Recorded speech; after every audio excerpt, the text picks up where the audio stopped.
Assalamualaikum warahmatullahi wabarakatuh. Perkenalkan, nama saya Muhammad Despri Haryadi, asal kelas PBSI 01 angkatan 2020.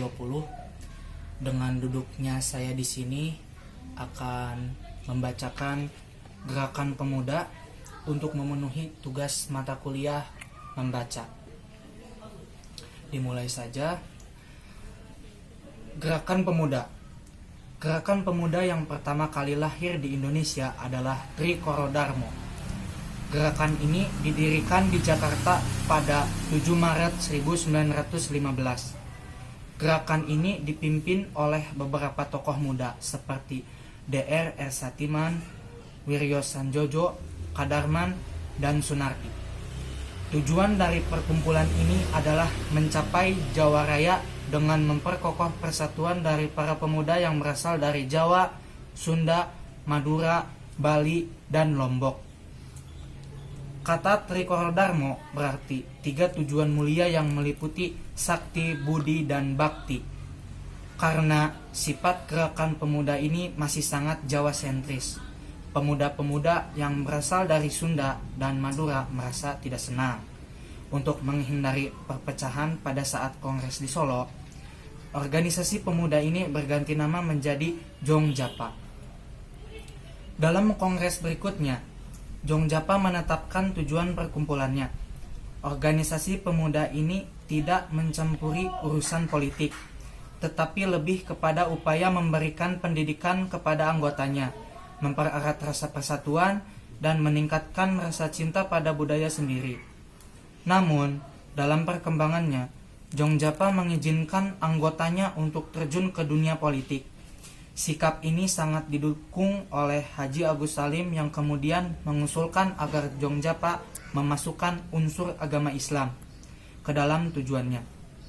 Menurutnya, agama Islam mempunyai pengaruh besar untuk dapat mencapai cita-cita. Tetapi usul ini ditolak. Setelah itu, kelompok yang setuju berpolitik dengan dasar agama Islam membentuk organisasi baru berupa Jong Islamintenbond. Dan untuk menggalang persatuan dengan kelompok pemuda Islam lainnya, dibentuk pula Pemuda Muslimin Indonesia. Bersamaan dengan berdirinya Jongjapa, berdiri pula perkumpulan pemuda bersifat kedaerahan lainnya, seperti Pasundan, Jong Sumatranan, Bon, Jong Minahasa, Jong Batak, Jong Ambon, Jong Kelebes, Sulawesi, dan Timores Perbon. Kelompok-kelompok pemuda ini pada umumnya memiliki cita-cita yang sama, yaitu menginginkan kemajuan Indonesia dengan memajukan budaya daerah masing-masing. Dengan demikian, dapat dikatakan bahwa cita-cita dari setiap perkumpulan dapat disatukan dalam sebuah wadah persatuan yang lebih besar. Para pemuda ini merasa perlu untuk membentuk wadah dan menyatukan langkah untuk mencapai cita-cita tersebut. Akhirnya, disepakatilah untuk melaksanakan sebuah Kongres Pemuda 1 yang diselenggarakan di Jakarta pada 30 April sampai 2 Mei 1926. Kongres ini bertujuan menanamkan semangat kerjasama antar perkumpulan pemuda dan membina persatuan Indonesia dalam arti yang lebih luas. Setelah itu, pada 31 Agustus 1926, disahkan anggaran dasar dari sebuah perkumpulan baru yang bernama Jong Indonesia. Tujuannya kurang lebih sama, yaitu mewujudkan cita-cita persatuan dari para pemuda di seluruh Indonesia dengan dasar nasionalisme menuju cita-cita Indonesia Raya. Dalam kongres ini pula ditetapkan bahasa Indonesia sebagai bahasa resmi. Kongres Pemuda II dilangsungkan di Jakarta pada 27 sampai 28 Oktober 1928. Kongres yang kedua ini bertujuan mempersatukan semua perkumpulan pemuda yang ada saat itu dalam sebuah wadah yang menjunjung tinggi rasa persatuan. Dalam kongres inilah dideklarasikan Sumpah Pemuda yang terdiri dari sendi utama dari Persatuan Indonesia, yaitu persatuan tanah air, bangsa, dan bahasa. Dalam kongres ini, pula diperkenalkan lagu Indonesia Raya ciptaan Wagerudold Supratman dan bendera merah putih yang sebagai simbol persatuan bangsa Indonesia.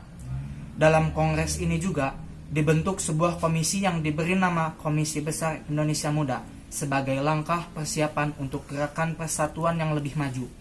Selanjutnya, dalam sebuah konferensi di Solo yang diselenggarakan pada 31 Agustus 1930, ditetapkan berdirinya Indonesia Muda. Namun, Jong Islami Tenbon dan pemuda muslim tidak bergabung dalam Indonesia Muda ini. Dalam gerakan selanjutnya, Indonesia Muda memutuskan untuk tidak beraktivitas dalam kegiatan politik dan melarang anggotanya melakukan berbagai hal yang berhubungan dengan politik. Asas dari Indonesia Muda adalah kebangsaan dengan tujuan mencapai Indonesia Raya. Oleh karena itu, telah diputuskan untuk tidak masuk ke dalam wilayah politik. Gerakan perkumpulan ini tidak terlalu menonjol. Namun demikian, pemerintah kolonial selalu menaruh curiga dengan kegiatan perkumpulan ini. Pemerintah mengeluarkan larangan untuk menjadi anggota bagi para pelajar yang bersekolah di sekolah pemerintah dan mempersulit mereka untuk memperoleh pekerjaan jika diketahui menjadi anggota dari Indonesia Muda. Akibat tindakan preventif ini dari pemerintah kolonial ini, banyak anggotanya yang kemudian mengundurkan diri. Sikap pemerintah menimbulkan rasa tidak puas dari para pemuda sehingga muncul organisasi pemuda yang bersifat radikal lagi, seperti Suluh Pemuda Indonesia dan Pemuda Rakyat Indonesia dengan tuntutan Indonesia Merdeka.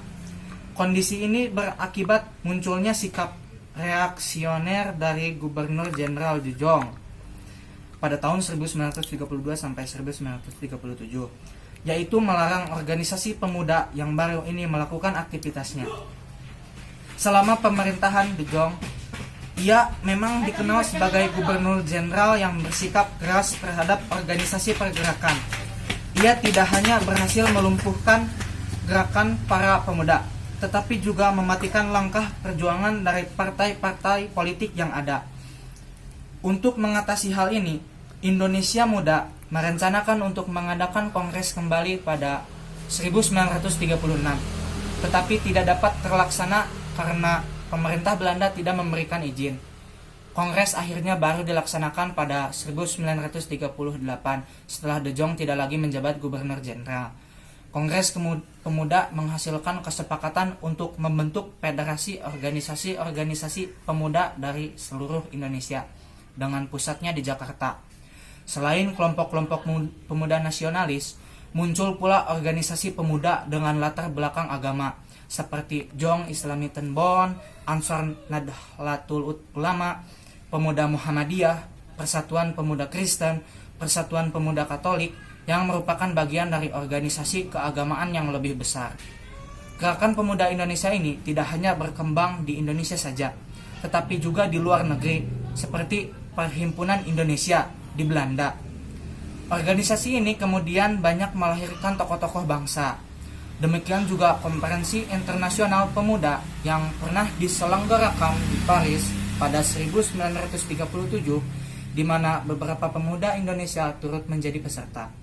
Ada juga konferensi antar mahasiswa di Leiden, Belanda pada 1938 yang dihadiri oleh sejumlah mahasiswa yang berasal dari Indonesia, Inggris, Belanda, Tiongkok, dan India.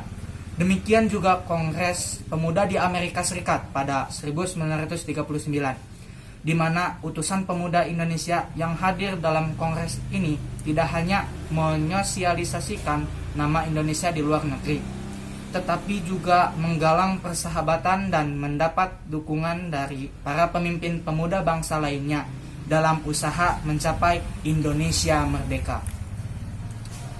Demikian yang bisa saya baca presentasikan. Wassalamualaikum warahmatullahi wabarakatuh.